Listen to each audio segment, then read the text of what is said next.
भी लगातार ये बोल रहे हैं कि इस वक्त ओवैसी किंग मेकर की पोजीशन में आ सकते हैं।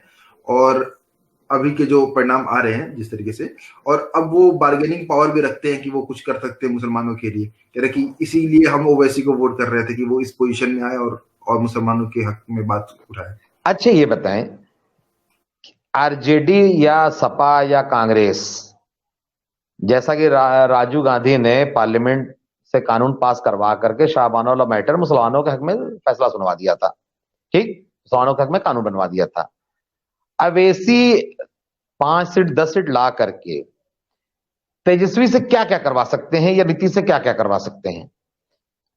क्या कोई ऐसा काम ये करा सकते हैं जो नहीं कर पा रहे हैं या नहीं करना चाह रहे हैं? वो अपनी सरकार नहीं बनाएंगे, सरकार गिरा लेंगे, लेकिन वो अपना वोट खराब नहीं करेंगे। और जो सेकुलर, सो कॉल्ड सेकुलर पार्टियां कही जाती हैं, वो मुसलमानों के वो सारे काम कर देती हैं जिनसे उनका वोटर बुरी तरह नाराज ना हो जाए। ये इनके 5 एमएलए के लिए अपने 100 एमएलए वो खराब नहीं करेंगे। तो ये ऐसी कोई, हाँ ये है कि कोई सवाल जवाब दोबारा नहीं होता है कि जो 3 एमएलए या 4 एमएलए जितवा के लाए हैं महाराष्ट्र में, वो कौन कौन से काम करा लिए हैं अभी तक, वो बताएं। या ये केसीआर से क्या क्या करा लिए हैं अभी तक। अभी बाढ़ आई थी इनके यहां, उससे अंदाजा लगा कि हैदराबाद में कितना काम कराया इन्होंने।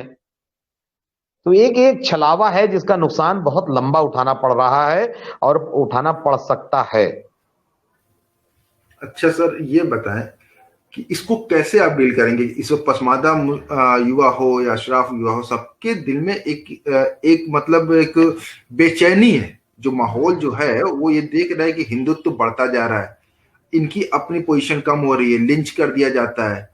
तो वो क्या करे, वो अपना कहीं वेंट खोज रहे हैं ना। इस उनको लग रहा है ओवैसी जो है नहीं वो नहीं, वेंट है। हाँ हाँ, जैसे मोदी भक्त बनाए गए हैं मीडिया के जरिए, उसी तरह सोशल मीडिया के जरिए जो है अवेसी भक्त बनाए जा रहे हैं। जब अकबरुद्दीन अवेसी को तेलंगाना में चाकू मारा जा सकता है, तो अगर तबरेज को किसी ने मार दिया तो ये कैसे बड़ी बात हो गई? जब इनका भाई सुरक्षित नहीं है तेलंगाना में, तो हम तबरेज को झारखंड में कैसे सुरक्षित रख लेंगे?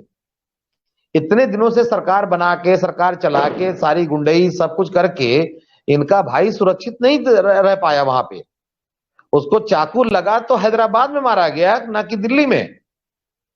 तो ये लिंचिंग लिंचिंग करके, हमने बहुत पहले कहा था जब तबरेज के यहाँ ये पहुंचे थे, तो हम समझ गए थे कि अब अवेसी जी झारखंड और बिहार के आसपास में खेल खेलना है इनको। हमें तो कभी कभी डर लगता है क्या लिंचिंग में हमारी कुछ सो कॉल्ड मुस्लिम पार्टियों का भी तो कहीं ना कहीं रोल नहीं होता? क्यों सारी लिंचिंग पसमानदाओं की क्यों होती है? कोई सैयद से तो नहीं मारा गया आज तक लिंचिंग में। ये मुसलमान कह के बच क्यों लेते हैं ये? सर ये बड़ा आरोप है। मतलब आप जो कह रहे हैं कि सारी लिंचिंग में जो है पसमादा ही मारे जाते हैं, तो इसके कुछ डेटा वोटा है इस बात का? क्योंकि लोग पूछेंगे ना, इसलिए मैं बात बोल रहा हूँ। नहीं नहीं, इसका एक ही डेटा देख लीजिए कि एक सैयद मारा गया गुजरात में, हम्म। और वो भी गोली चला रहा था, मतलब अपनी सेफ्टी में ही गोली चला रहा था, लेकिन गोली चलाते हुए मारा गया था। और बाकी जो पसमानदा मारे गए हैं वो बैठे बैठे मारे गए थे, लेकिन किसी पसमानदा के लिए नाम नहीं उछला। आज भी लोग कहते हैं कि कांग्रेस अपने एमपी को नहीं बचा पाती है, तो दूसरे क्या बचा पाएगी? लेकिन पसमानदा चाहे दर्जनों मार दिया जाए, हजारों की तादाद मार दिया जाए, कोई दिक्कत नहीं होती इनको।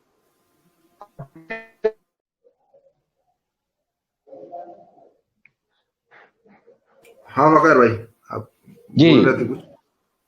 हाँ मैं ये कह रहा था कि अभी बाकायदा जब कोई पसमानदा में अंसारी की लिंचिंग होती है तो बाकायदा आप टाइटल के साथ देते हैं। तबरेज अहमद को जाए तबरेज अंसारी या कोई कुरैशी, इस तरह से देते हैं ताकि पसमानदाओं में सेकुलर पार्टियों के खिलाफ या हिंदुओं के खिलाफ इनके चिढ़ पैदा हो, और अब उसका इस्तेमाल करके हम अपनी राजनीति चमका सकें। तेलंगाना में 7 सीट पे लड़ेंगे और बिहार में 24 सीट पे लड़ेंगे। तेलंगाना में हैदराबाद के बाहर सिकंदराबाद की सीटें, वहां नहीं चुनाव लड़ती है। देखिए मीर जाफर ने भी क्या किया था।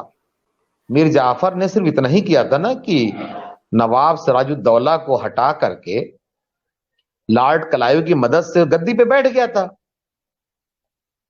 तो अगर वो गद्दार है तो इस तरह की हरकतें करने वाले देशभक्त कैसे हो सकते हैं या मुस्लिम कौम भक्त कैसे हो सकते हैं? उसने भी तो वही काम किया था ना, जैसे कभी सिराजुद्दौला ने किया था, मुगलों से अपने आप को बगावत करके अलग हो गया था। वही काम उसने भी किया। लेकिन उसके बाद लॉर्ड क्लाइव जैसे लफंगे से हार जाने के बाद जो फिर अंग्रेजों की हुकूमत झेलनी पड़ी भारत को या मुसलमानों को, तो लोगों ने मीर जाफर को गद्दार कहा। मीर सादिक ने सिर्फ इतना ही किया था कि टीपू सुल्तान के फौजियों से कहा कि किले में सैलरी बढ़ रही है,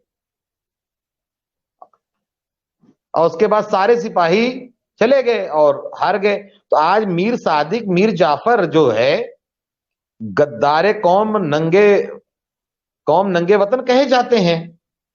इसी तरह से भारत को रेडिकलाइज करने के लिए अवैसी और अवैसी जैसे लोग, हम सिर्फ अवैसी को नहीं इस मामले कह रहे, जितनी भी मुस्लिम पार्टियां हैं, वो पीडीपी क्यों ना हो, वो फारूक अब्दुल्ला की पार्टी क्यों ना हो, ये मुस्लिम खेल करके देश के साथ, इनका जब मन करेगा बीजेपी से मिल जाएंगे और जब कहेंगे हम देश के दुश्मन नहीं भाजपा के दुश्मन है। ये मुसलमानों के और पसमानदा मुसलमानों के दिमागों से खेल रहे हैं ये लोग।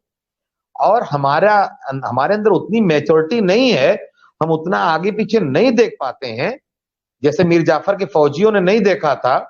फायदा तो मीर जाफर को होना था ना, लेकिन मीर जाफर के फौजियों ने ये नहीं देखा, वो लॉर्ड क्लाइव से जाके मिल गए और बात की कहानी आपको पता है। तो अवैसी जी उसी तरह के हैं, ये सेकुलरिज्म को कमजोर करके मुसलमानों को ऐसा बना देंगे जैसे भाजपा नहीं पूछती है, वैसे सेकुलर दल भी मुसलमानों को ऐसी टिकट देना कम कर दिए हैं, कुछ दिनों में और टिकट देना कम कर देंगे। ये 4-4, 5-5 सीट जितवा करके हर जगह मुसलमानों की आवाज बन जाएंगी, चिल्लाने वाली खाली आवाज।